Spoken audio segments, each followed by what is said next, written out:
Yeah.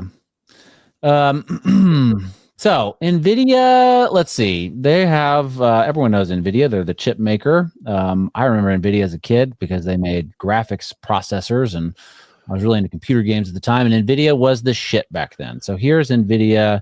This is from yesterday. Nvidia says the U.S. government has banned them from selling H2O chips to China for the indefinite future. Nvidia says this will come with a $5.5 billion charge to Q1 earnings. The stock is down over 5% on the news. 5% drop on a $5.5 billion charge doesn't sound like that crazy of a deal, I think, right? But what I think is interesting is that Donald Trump truthed this. Is that what it's called, Michael? Truthing? Yes.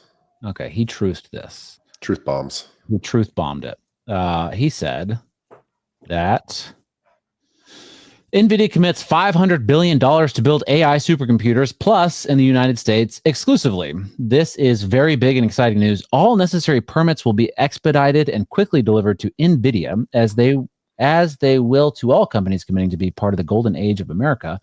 It kind of seems like, what's the point of the permits? Why don't you just get rid of the permits? Why are you having that at all? Good question. Right? Yeah. I mean, I'm kind of thinking to myself, why does Nvidia get special treatment? But he does say other companies that commit to part of the golden age of America, which we'll get to after this. Calm down, Michael. I know you're excited. Why have any of that? Why do we have all this regulation? If you just let American companies, Nvidia, you American? I don't know. Let it go wild. Yeah, and Nvidia is not an American company. Okay. Thanks, bro. Nvidia is also total market cap is in the trillions of dollars, so $5.5 billion loss. It's just all noise in response. And question, maybe you know the answer to this: how is Donald Trump prohibiting them from selling chips to China, but with big tariffs? I guess big tariffs. Yeah, I read today that the tariff numbers now are up to like 200% or something like that. I think it was 245. 245%. That's kind of wild. Yeah, White House announces that China is now facing a 245% tariff as the trade war deepens. Is that high enough? Dang. No. It's not high enough? Well, I don't know. It depends on what side of the battle you fall on. Okay. This is... How much money did Nvidia lose, in your opinion, Michael?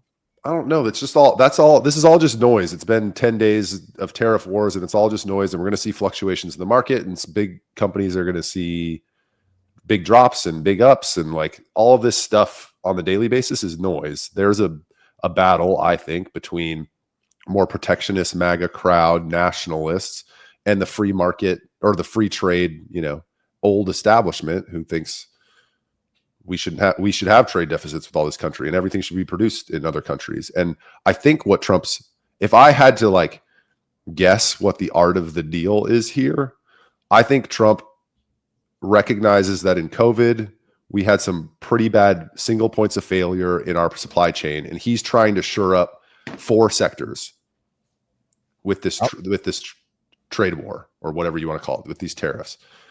He's trying to shore up AI tech, all the chips, all the stuff we're talking about, which includes Nvidia. He wants those produced in America. He's trying to shore up rare earth minerals that goes into all this tech. He's trying to shore up the pharmaceutical, like the main ingredients in pharmaceutical drugs. Yep. And then he's trying to shore up energy. That's what he wants produced in America. If we can produce those 4 things in America more than we do now, I think he thinks that's a win in the long run. And all this stuff that's happening in the short term, where there's people fighting over how much the tariff should be, I think it's all just noise. And the question to me is, which side of the fight do you want to be on? Should we make sure we produce those things in America, or should we not? Should we not care? And I'm going to give, again, I don't know why I keep doing this. I'm going to give the Trump team the benefit of the doubt and think that they know what the fuck they're doing, which I don't know that they do. And that's their long-term game with all this tariff stuff. And I think that's good for the country. Yeah. Whether he pulls it off or not, I have no idea. Well, I think that that's an accurate assessment of his goal, unless he's lying, which is totally possible. He's a politician, just like any other politicians, and they all lie. But I think that it's hard to argue that would be bad for the country.